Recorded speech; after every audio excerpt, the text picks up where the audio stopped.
یہ جو نمائشی مولوی ہیں ان سے دور رکھنا ہے۔ انہوں نے تو اعلان کر دیا، آپ سب کا غائبانہ بیعت بھی کر لیا کہ 30 لاکھ سے زائد طلبہ علماء میرے ساتھ ہیں۔ خراسانی گدھا، میں آپ سے پوچھتا ہوں کہ ان 30 لاکھ میں آپ میں سے کوئی ہے؟ بتاؤ تو صحیح، اگر کوئی ہے تو ہاتھ کھڑا کر دے۔ اب میں 3-4 روز سے مسلسل سندھ بلوچستان کا دورہ کر رہا ہوں، ہر جگہ پوچھتا ہوں کہ ان جھوٹے لوگوں نے جو آرمی چیف کو بے وقوف بنانے کی کوشش کی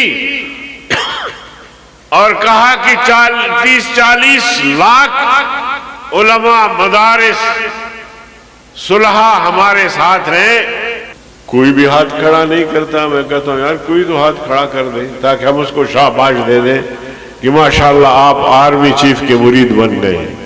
یہ حرب ضیاء الحق نے بھی استعمال کی ہے۔ ضیاء الحق نے خطبہ پڑھا تو ہمارے علماء کرام بڑے درویش ہیں، سادہ ہیں، کیونکہ المرء یقیس علی نفسہ، انسان جس طرح خود ہوتا ہے تو دوسروں کے بارے میں بھی یہی گمان رکھتا ہے۔ تو وہ سمجھتے تھے اس نے قرآن تلاوت کی، خطبہ پڑھا، کسی نے کہا کہ یہ دیوبند کا فاضل ہے، وہاں پڑھ کے آیا ہے۔ اب یہ تو ماشاءاللہ حافظ قرآن ہے، حافظ قرآن ہے، آیت کو بھی پتہ نہیں کس طرح پڑھ کے اور اس کا ترجمہ کس طرح کرتا ہے، لیکن ہمیں اس سے کوئی ذاتی اختلاف نہیں ہے۔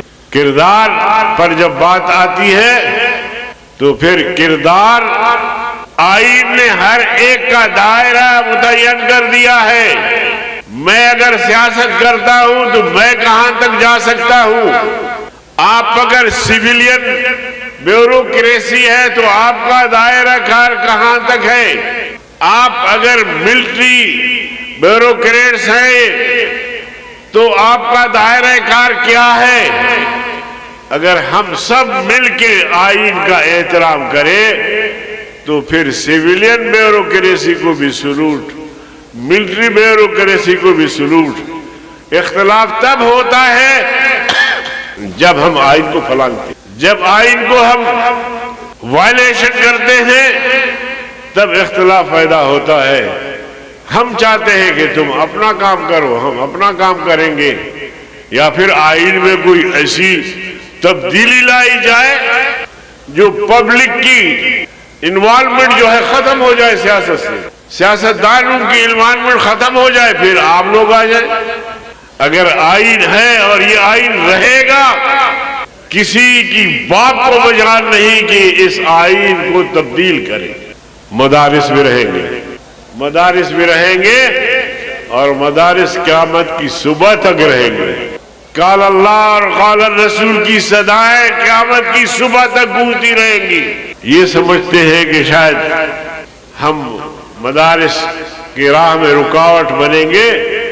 انگریز سامراج، عالمی استعمار، اس نے ظلم و جبر کی انتہا کر دی۔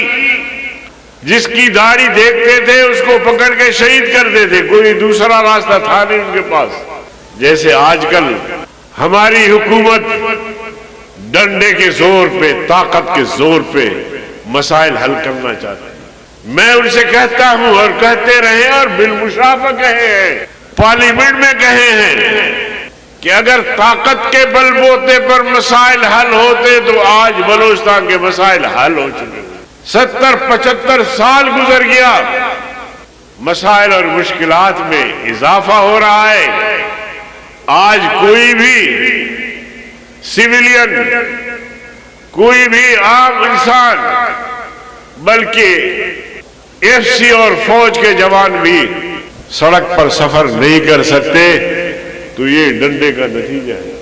خیبر پختونخوا میں عصر کے بعد تھانے بند ہو جاتے ہیں، شرم نہیں آتی ان کو، اپنے آپ کو حکمران کہتے ہیں، تھانے بند ہو جاتے ہیں، اور دہشت گرد آتے ہیں پورے تھانے کو یرغمال بناتے ہیں، بینک کو لوٹ لیتے ہیں، راستے بند کرتے ہیں، کہتے ہیں جی ہمارا ریٹ قائم ہے۔ اور یہ جو آپ کے کچے کے، یہ تو بیچارے، ان کی کیا طاقت ہو سکتی ہے؟ اتنی بڑی فوج کے مقابلے میں کیا طاقت ہو سکتی ہے؟ اور جب ہم ادھر سندھ میں پڑھتے تھے تو اس وقت بھی ہمیں کہتے تھے کہ کچے کے ڈاکو. اب اس وقت سے لے کر آج تک میرے خیال میں کوئی 40-45 سال ہو گئے، ان میں اضافہ ہو رہا ہے، کمی نہیں ہو رہی. وجہ کیا ہے؟ سارے ڈاکو، چور، لٹیرے برسر اقتدار ہیں. مدارس پہ تنقید کرے، مدارس کی توہین کرے، دھڑلے سے کرے، جیسے ان کو کوئی کہنے والا نہیں. ہم آپ سے کہتے ہیں، آپ ریکارڈ اٹھا کے دیکھیں. گزشتہ سالوں میں مشرف کا دور تھا، وہ بڑا پارسا اپنے آپ کو کہتا تھا. جن لوگوں نے پاکستان میں فیکٹریاں لگانے کے لیے ارباں روپے لیے، پھر شور اٹھا، تحقیقات ہوئی، وہ فہرست شائع ہوئی، قرضے لیے اور پھر معاف کروائے، جیسے ان کی باپ کا پیسہ تھا، معاف کروائے. جناب والا وہ فہرست ہمارے سامنے آ گئی، پارلیمنٹ میں آ گئی. آپ ابھی بھی اٹھا کے دیکھیں گے، ریکارڈ پر موجود ہے، ایک مولوی کا نام بھی نہیں تھا. جمعیت علماء اسلام تو کجا، ایک مولوی صاحب کا، مولوی کا نام بھی نہیں تھا. پھر کرپٹ لوگوں کے فہرست سامنے آئی. آپ کے لاڑکانے کے ماشاءاللہ پارسا بھی، ان کے نام بھی تھے. زیادہ شاید مجھے اجازت نہ ہو. سندھ کے پارسا، پنجاب کے پارسا، خیبر پختونخوا اور بلوچستان کے سب بزرگان دین کے نام تھے. لیکن اس فہرست میں ایک بھی جمعیت علماء اسلام کے منسٹر کا، کارکن کا نام نہیں تھا. یہ ہے کردار پارلیمان کا. کردار بڑا واضح ہے الحمدللہ. تو انہوں نے ملک کو دونوں ہاتھوں سے لوٹ کے کنگال کر دیا ہے. جب سے پاکستان بنا ہے ہمارے قرضے ختم نہیں ہو رہے، بڑھتے جا رہے ہیں. اکانومی تباہ ہو گیا ہے. 35 سے 40% لوگ غربت کی لکیر سے نیچے زندگی گزار رہے ہیں. اس مقصد کے لیے لوگوں نے قربانیاں دی. لاکھوں لوگوں نے ہجرت کی. آگ اور دریا، آگ اور خون کے دریا عبور کر کے پاکستان آئے. مقصد یہ تھا کہ پاکستان ایک اسلامی فلاحی ریاست بن رہا ہے. ہم وہاں جائیں گے تو ہندو کے ظلم سے بھی محفوظ ہوں گے. ہم جائیں گے تو ہمیں انصاف ملے گا، ہماری معیشت بہتر ہوگی. فاروق اعظم کا نظام ہوگا جس نے فرمایا تھا لو مات الکلب جوعا علی شط الفرات لکان عمر مسئولا عنہ یوم القیامہ. دریائے فرات کے کنارے پر بھی اگر کوئی کتا بھوک سے مر جائے گا تو اس کے بھوک کے بارے میں عمر تم سے بھی پوچھا جائے گا کہ تم خلیفۃ المسلمین تھے، امیر المومن تھے، تمہاری حکومت میں کتا بھوک سے کیوں مرا. اس جذبے کے ساتھ لوگ ہجرت کر کے آئے. اور ظالموں، تم نے پاکستان کا حشر کیا کیا ہے.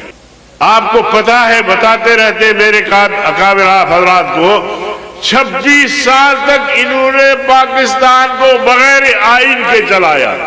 اور تم کہہ رہے ہوں گے کہ یار یہ تو اتنا ذمہ دار آدمی شاید جھوٹ بول رہا ہے. آپ دیکھیں، چیک کریں، ہر کی آمد عمارت نوساخ. ایوب خان کا الگ الگ، سکندر مرزا کا، لیاقت علی خان کا الگ عبوری آئی، یحییٰ کا الگ عبوری آئی. جب ہم پارلیمنٹ میں پہنچے، ہماری قیادت پارلیمنٹ میں پہنچی، تب اس پاکستان کو 73 کا متفقہ آئین ملا. اور جب ہم پارلیمنٹ میں تھے، ختم نبوت کی تحریک چلتی رہی، مسئلہ حل نہیں ہوا. حالانکہ تحریکوں میں 10-10 ہزار لوگ شہید ہوئے، مسئلہ حل نہیں ہوا. علماء پارلیمنٹ میں پہنچے نا، جمعیت علماء اسلام کے اکابر پہنچے. اس لیے جمعیت علماء اسلام کو غنیمت سمجھو. مولانا فضل الرحمان صاحب اس امت کے لیے، میں کارکنوں کے لیے نہیں کہتا، جمعیت کے لیے، اس امت کے لیے، اسلامی دنیا کے لیے ان کی ذات اقدس نعمت عظمیٰ سے کم نہیں. وہ ظلم کے خلاف